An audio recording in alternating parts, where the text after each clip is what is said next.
आज हम 9वीं कविता पढ़ेंगे। कविता का नाम है मधुर मधुर मेरे दीपक जल। यहाँ पर दीपक जलने की बात कही गई है। अच्छा, दीपक हम लोग कब जलाते हैं? दिवाली के त्यौहार में, है ना। दिवाली देखिए, दीपावली त्यौहार हम लोग मिलजुल कर मनाते हैं और इससे हमारी सामाजिक एकता दृढ़ होती है। यहाँ पर देखिए, भारत में मनाए जाने वाले त्योहारों के नाम पूछें। ये एक्टिविटी है आपके लिए। जैसे पहले, है ना, बहुत सारे त्यौहार मनाए जाते हैं। दिवाली, दशहरा, रक्षाबंधन। दिवाली कब और कितने दिन मनाया जाता है? दिवाली देखिए 5 दिनों का त्यौहार रहता है, 5 दिन तक मनाया जाता है। और दीपावली क्या है? पारिवारिक और सामाजिक दृष्टि से बहुत ही महत्वपूर्ण है। हम सब किस प्रकार एक होकर दिवाली का त्यौहार मनाते हैं, यह इस कविता में कवित्री ने बताया है।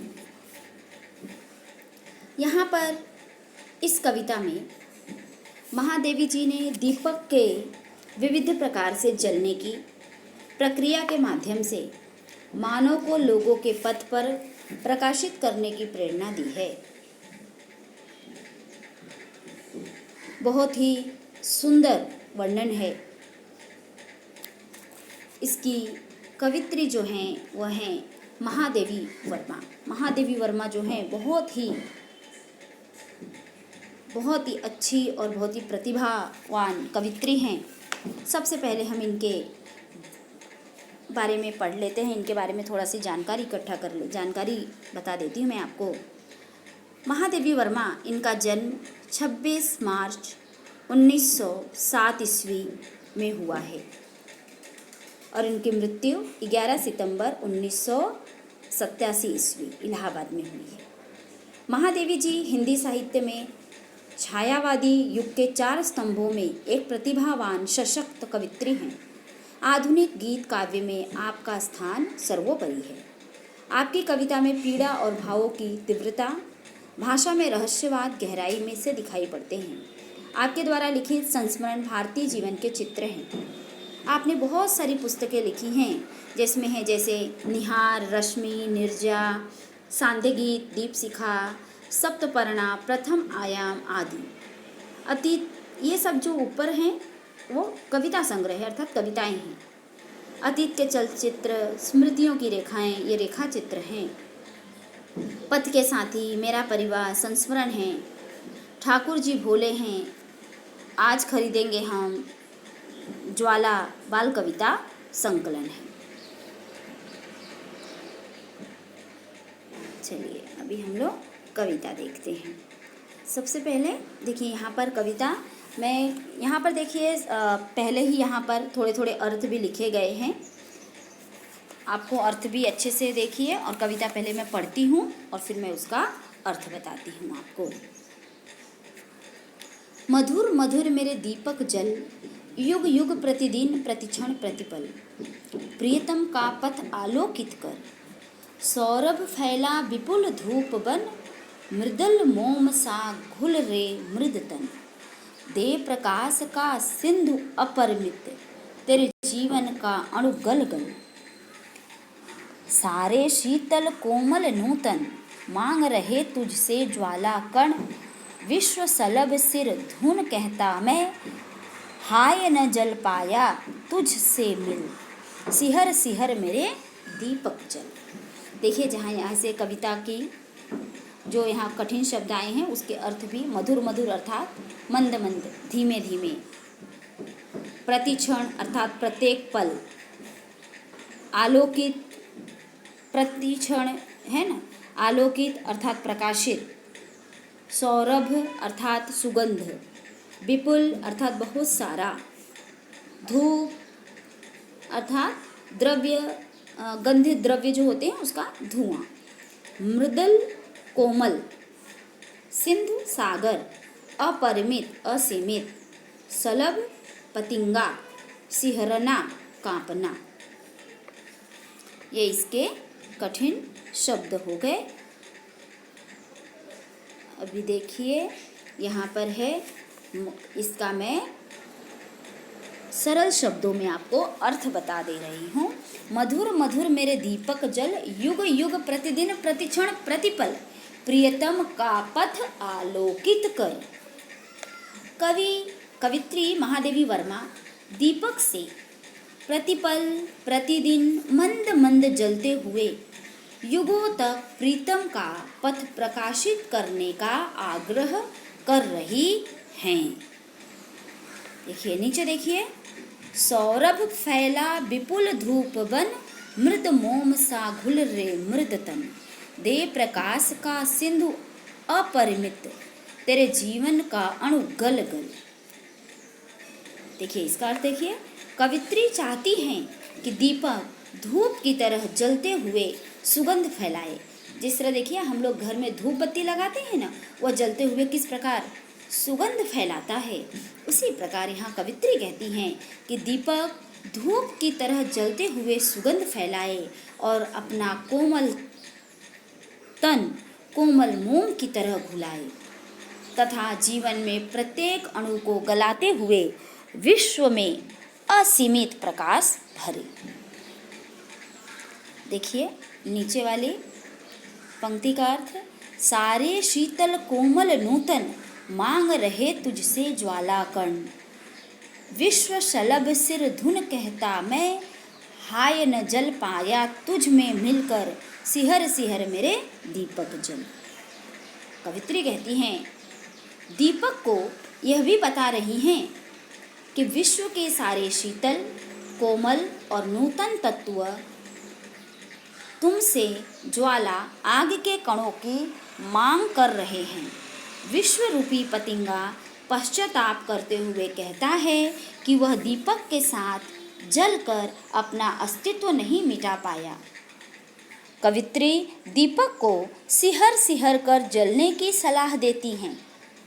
कवित्री के अनुसार दीपक का धर्म है कि स्वयं जलकर दूसरों को प्रकाश देना।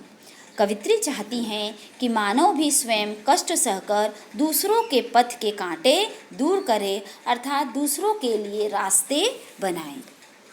जिस प्रकार देखिए दीपक तो जलता है, लेकिन जलने के बाद क्या करता है, वह हमें उजाला देता है, रोशनी देता है। उसी प्रकार कवित्री कहती हैं कि हमें भी अपने जीवन को, कष्टों को, हमारे जीवन में आए हुए कष्टों को सह लेना चाहिए, लेकिन हमें दूसरों को प्रकाशित देना चाहिए, दूसरों के लिए रास्ते बनाने चाहिए। चलिए अगला देखिए, यहाँ पर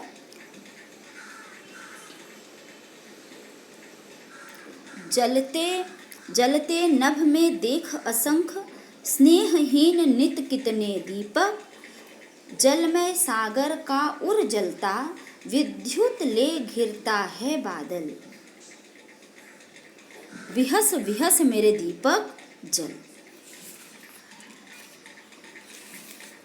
देखिए इसका अर्थ देखिए, कवित्री महादेवी वर्मा दीपक से कहती हैं कि आकाश में असंख्य तारे बिना तेल के ही जलते हैं और रात के समय धरती को प्रकाशित करते हैं।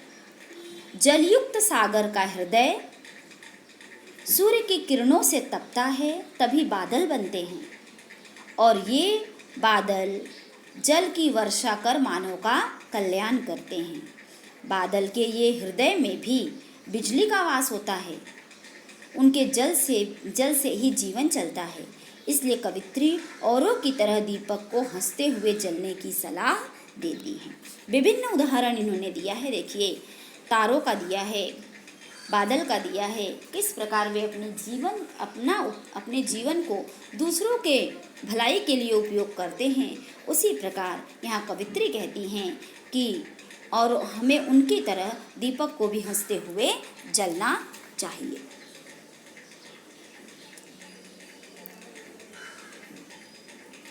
द्रुम के अंग हरित कोमलतम, ज्वाला को करते हृदय गम, वसुधा के जड़ अंतर में भी बंदी है तापों की हलचल, बिखर बिखर मेरे दीपक जल। इसका अर्थ देखिए, कवित्री आगे कहती हैं कि पेड़ों के हरे भरे कोमल अंगों में भी आग होती है। धरती के हृदय में तापों की हलचल होती है। परिणाम स्वरूप धरती पर कभी भूकंप आते हैं। कवित्री दीपक को बिखर कर भी जलने की सलाह देती है। अर्थात यदि तुम अपने जीवन में बिखर गए तो भी क्या करना है, तुम्हें जलते ही रहना है। चलिए आगे देखिए।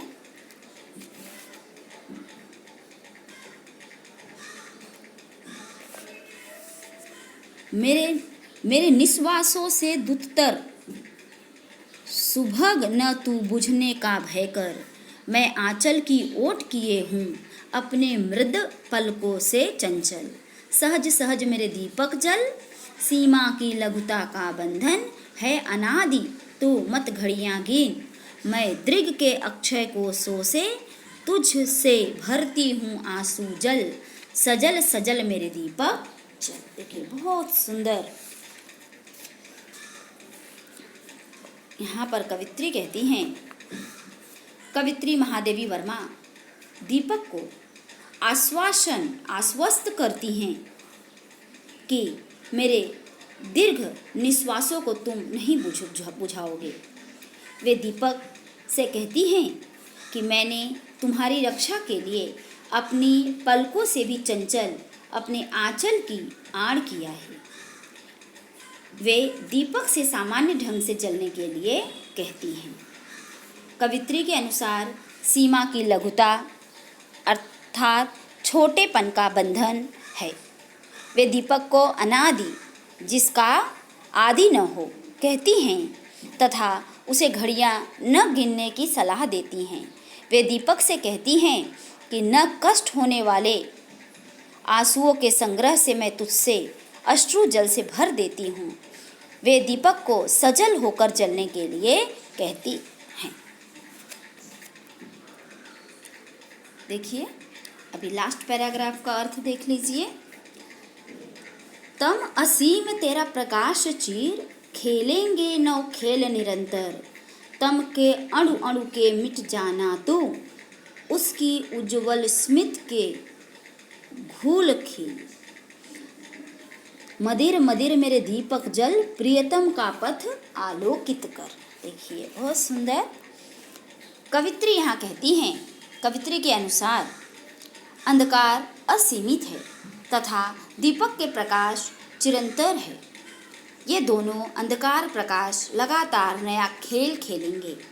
कवित्री महादेवी वर्मा दीपक को सलाह देती हैं कि तुम अंधकार के छोटे से छोटे कण में स्वयं को मिटाकर अंधकार की प्रकाशपूर्ण मुस्कुराहट में घुलकर प्रसन्न रहना।